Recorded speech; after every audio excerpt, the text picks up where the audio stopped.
우리에게 주신 하나님의 말씀은 에스겔 27장 3절의 말씀입니다. 제가 가진 성경책으로 1190페이지에 있습니다. 찾으셨으면 함께 합독하시겠습니다. 너는 두로를 향하여 이르기를 바다 어귀에 거주하면서 여러 섬 백성과 거래하는 자여, 주 여호와께서 이같이 말씀하시되 두로야, 내가 말하기를 나는 온전히 아름답다 하였도다. 아멘. 할렐루야. 오늘도 새벽 예배 자리에 나오신 우리 성도님들을 사랑하고 축복합니다. 옆에 계신 분들과 평화 인사 나누시겠습니다. 평화를 빕니다. 평화를 빕니다. 오늘은 슬픈 노래를 지으라 라는 제목으로 에스겔서 27장의 말씀을 나누려고 합니다. 에스겔서 27장은 하나님께서 에스겔 선지자에게 두로를 위해서 슬픈 노래, 즉 애도하라는 그런 내용을 담고 있는데요. 얼핏 보기에 두로는 잘 먹고 잘 사는, 그 먹고 사는데 아무 걱정이 없는 나라였습니다. 두로는 3절에 방금 읽으셨는데요. 3절에 묘사되어 있는 것처럼 바다 어귀에 해안가에 그 도시가 세워져 있고 또 바다로 쭉 나아간 바위섬에 그 도시가 위치하고 있었다고 합니다. 그래서 그 여러 섬에 있는 사람들과 해상 무역을 하기에 최적의 조건을 가지고 있어서 아주 잘 사는 나라였다고 합니다. 주변국들은 두로를 보고 참 복받은 나라라고 생각했을지도 모르겠습니다. 워낙 위치가 좋다 보니 처음부터 배를 만들기 시작했고, 배를 만들어서 그 당시로는 교통수단이 발달하지 않았던 그 당시로는 최고의 운송수단이었던 배가 있으니 세상에 좋은 물건들을 실어 나르기에 아주 좋은 조건이었습니다. 그래서 물질적으로 풍요함을 누렸던 나라였습니다. 그러니 자연스럽게 이 두로 사람들은 주변국들에 비해서, 내륙에 있는 주변국들에 비해서 와, 우리나라는 상당히 정말 훌륭한 나라야, 자부심이 아주 컸을 것입니다. 3절에는 두로의 자부심이 얼마나 컸는지 잘 나타나 있는데요. 제가 한번 읽어드리겠습니다. 두로야, 내가 말하기를 나는 온전히 아름답다 하였도다 라고 쓰여 있습니다. 그리스 신화에 혹시 나르시스라는 인물을 아십니까? 나르시스는 자신의 그 모습이 너무나 훌륭한 외모를 가지고 있는 그런 인물이었습니다. 그런데 하루는 어디를 가고 있다가 호숫가에 비친 자신의 모습을 우연히 보게 되었습니다. 그런데 너무나 아름다워서 단숨에 사랑에 빠져버린 것입니다. 그래서 물가에 비친 자기의 모습을 하루 종일 넋을 놓고 바라보고 있다가 결국은 물에 빠져서 죽고 말았습니다. 두로가 자신에 대해서 그냥 아름답다, 보기에 좋다 이렇게 말하는 것이 아니라 온전히 완벽하게 아름답다고 말하고 있는 것을 보면 두로 또한 나르시스가 그랬던 것처럼 자부심을 느끼는 것을 떠나서 자아도취, 자기를 사랑하는 자기애에 빠져있는 상태라는 것을 우리는 알 수 있습니다. 그렇다면 두로가 갖고 있는 이 천혜의 자연 환경은 두로가 잘해서 두로의 의지대로 갖게 된 것일까요? 제가 비슷한 질문을 해보겠습니다. 만약에 우리가 아주 좋은 집안에 태어나서 많이 배운 좋은 부모 밑에서 자라서 그 좋은 부모의 DNA를 갖고 저희가 조금 노력해서 성공적인 삶을 살았다고 가정해 볼 때 이것은 순전히 우리의 잘한 일일까요? 우리가 열심히 노력한 결과일까요? 우리가 잘했기 때문에 이렇게 된 것일까요? 그렇지는 않죠. 우리가 노력을 했다고 해도 이런 좋은 환경을 타고나지 않았다면 이런 성공에 이르기 어려웠을지도 모르는 것입니다. 만약에 하나님께서 하나님을 알고 있는 사람이라면 와, 이렇게 좋은 환경을 하나님께서 허락하셨으니까 내가 이렇게 조금만 해도 이런 좋은 결과에 이를 수 있을 거야. 이렇게 겸손하게 이야기를 할 것입니다. 그리고 설사 하나님을 알지 못하는 사람이라도 나는 참 다른 사람에 비해서 정말 운이 좋았어. 참 감사한 일이야.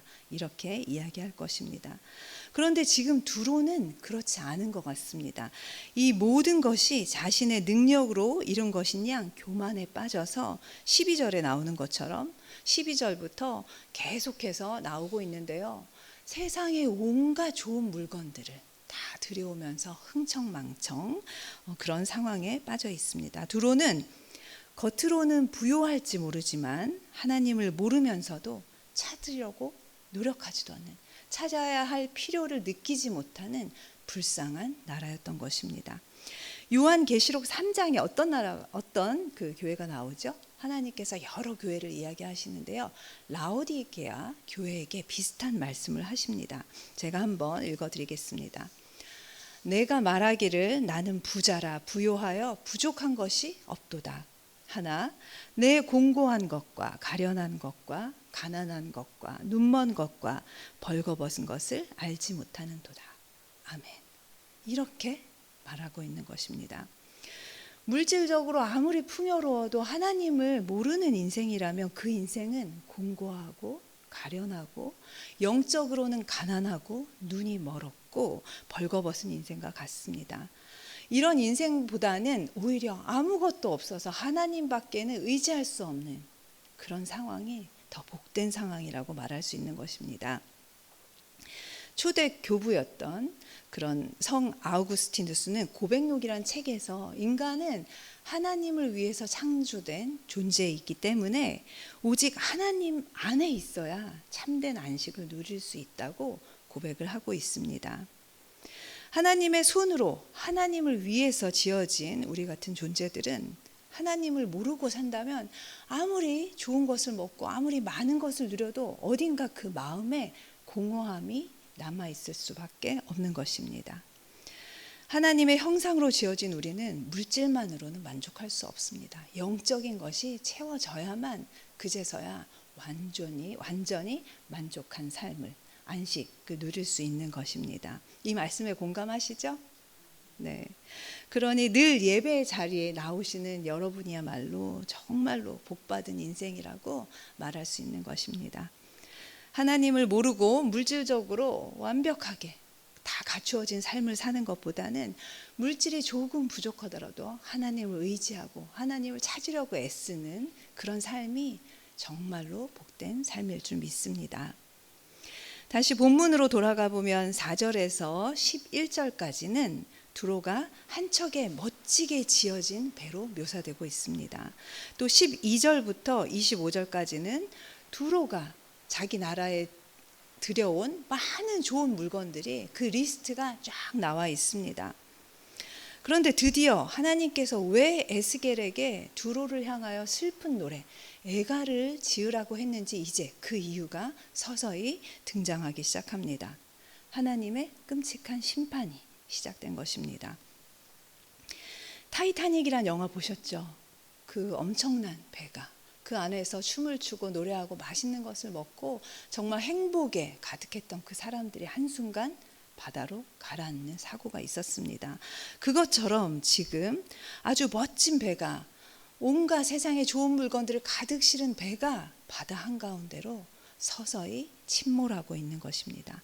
사방에서는 비명소리와 통곡소리가 들리고 있습니다. 평온했던 일상이 갑자기 지옥으로 변했습니다. 그 전까지만 해도 세상의 왕들에게 전달되어 왕들을 아주 흡족하게 했을 온갖 보물들이 바다로 가라앉고 있는 것입니다. 또 이런 갑작스러운 사고 소식에 그 무소불위의 권력을 가진 그 왕들도 걱정에 휩싸이기 시작했습니다.